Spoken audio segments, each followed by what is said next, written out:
फटाक खबरें देखें सिर्फ 30 सेकंड में डाउनलोड करें तक ऐप।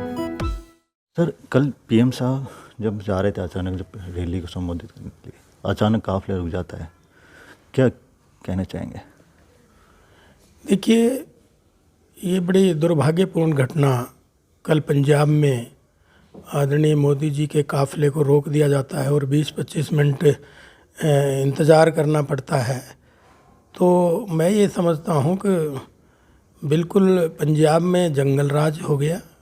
और जब देश के मुखिया की सिक्योरिटी को इतना बड़ा खतरा हो तो आम आदमी का पंजाब में क्या हाल होता होगा।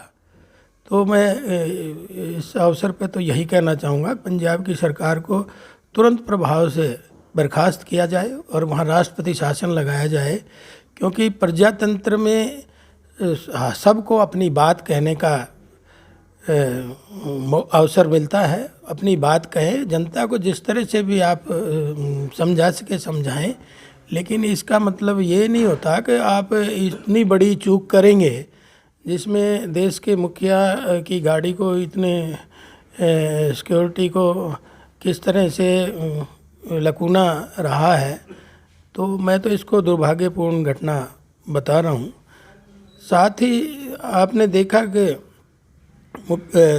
मेरे देश के प्रधानमंत्री आदरणीय मोदी जी पंजाब को करोड़ों रुपए की परियोजनाओं का वहाँ देने गए थे, उद्घाटन करने गए थे। तो इस अवसर पे देने भी गए थे, तो वहाँ मुझे लगता है कि वहाँ कांग्रेस की साजिश जैसे किसान आंदोलन में भी पीछे से रही है, इसी तरह से वहाँ की सरकार का इसमें हाथ है और उसको बर्खास्त करना चाहिए सरकार को।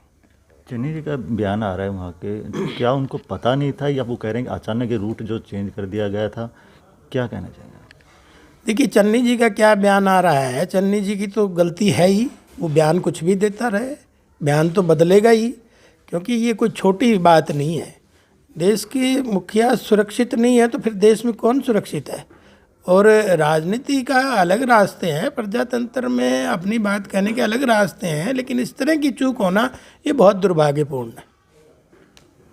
किसानों के तीनों कृषि कानून वापसी हो गए, लेकिन जिस तरीके का कल जो घटना हुई, कहते हैं कि अचानक कुछ लोग थे जो अचानक सामने आ गए।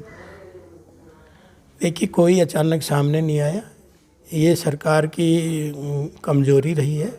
और मुझे तो ये भी लगता है कि सरकार उसमें शामिल खुद है। और किसान आंदोलन अब ख़त्म हो चुका है। किसान आंदोलनकारी जितने भी थे उन्होंने अपनी पॉलिटिकल पार्टियां बना ली। आपने देखा ही होगा, पंजाब में वो चुनाव लड़ना चाह रहे हैं। तो अब कहाँ उसमें किसान थे? आप देख सकते हैं, जितने भी किसान आंदोलन के काफ़ी लोगों ने अपनी अपनी पार्टियां बना कर चुनाव में भाग्य आजमाने चले। तो ठीक रास्ते पे है। चलो, अब जनता को वो कैसे समझा पाते हैं, तो जनता से अपनी अपील करें। वो तो कह रहे हैं कि अचानक से रूट है ना जो चेंज किया गया है, और उसके बाद में है ना ये मुझे तो 10,000 करीब उनकी कह रहे हैं कि भाई वहाँ की फ़ौज भी लगाई हुई थी, लेकिन अचानक से ये कहाँ से निकल गया ये हमें भी नहीं पता। देखिए, अचानक कुछ नहीं होता, सब ये जानबूझ के एक षड्यंत्र था और वो पूरे देश ने देख लिया। अब तो उसकी भर्त्सना जितनी की जाए, उसकी निंदा जितनी करी जाए, उतनी ही कम है।